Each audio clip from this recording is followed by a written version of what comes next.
नमस्कार दोस्तों, आप सबका स्टॉक इजी में स्वागत है। दोस्तों, आज हम बात करने वाले हैं स्टॉक मार्केट से रिलेटेड कुछ टर्म्स के बारे में, जो कि आप जब शेयर मार्केट में आते हैं, एंट्री लेते हैं, तो आपको इन सब टर्म्स के बारे में पता होना चाहिए। दोस्तों, जब मैंने पहली बार शेयर बाजार की दुनिया में एंट्री ली थी, तब मैंने शेयर बाजार में यूज किए जाने वाले टर्म्स को गूगल पर ढूंढने में बहुत टाइम गवा दिया था।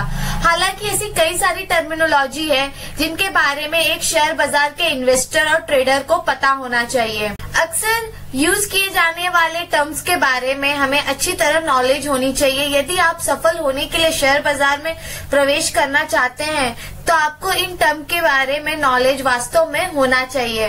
दोस्तों, हम बात करेंगे पहले टर्म के बारे में, वो है बाइंग। कि बाइंग का मतलब क्या होता है? इसका मतलब है कि शेयर्स को खरीदने या किसी कंपनी में स्थान प्राप्त करना। अगर आपको कोई कंपनी अच्छी लग रही है, आप चाहते हैं उस कंपनी का शेयर आपके पास हो, तो उसके लिए आपको उस कंपनी के शेयर्स को खरीदना होगा, यानी कि आपको उस कंपनी के शेयर्स को बाय करना होगा।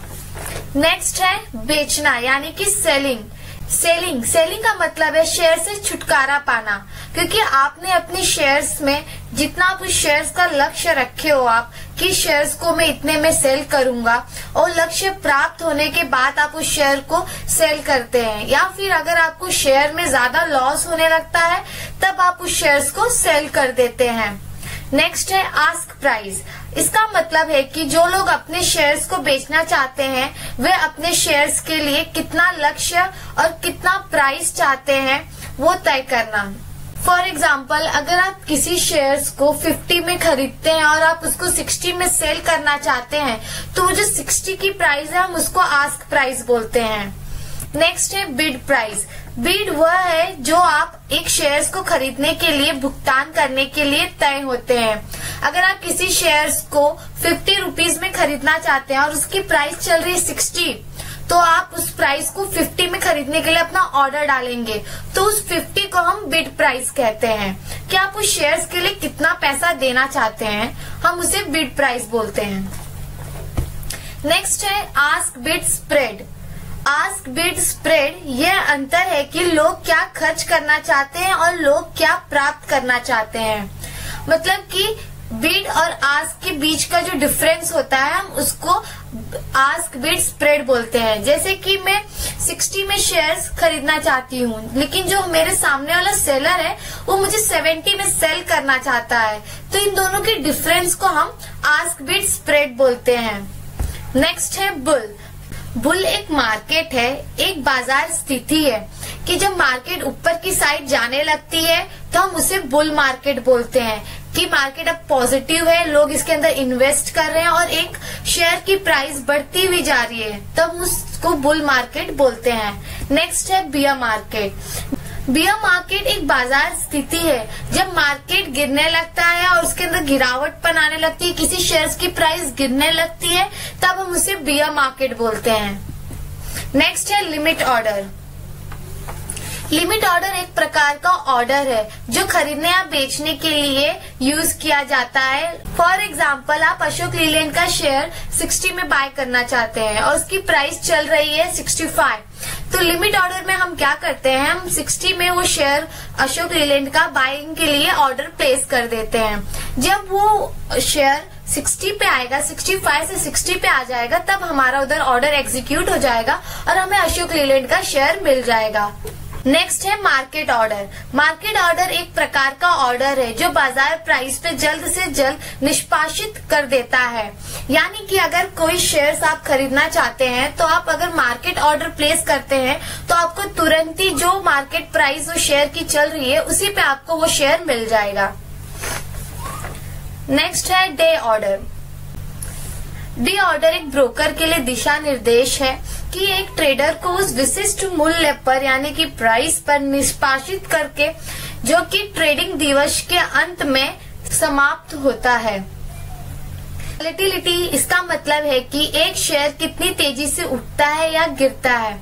इससे ये हमें पता चलता है कि इस टाइम पर कितने लोगों ने इसमें इन्वेस्ट किया है, कि ज्यादा लोग ने इन्वेस्ट किया है या फिर ज्यादा लोगों ने इसमें से पैसा निकाला है। इस चीज का हमें नॉलेज मिलता है। नेक्स्ट है एवरेजिंग डाउन।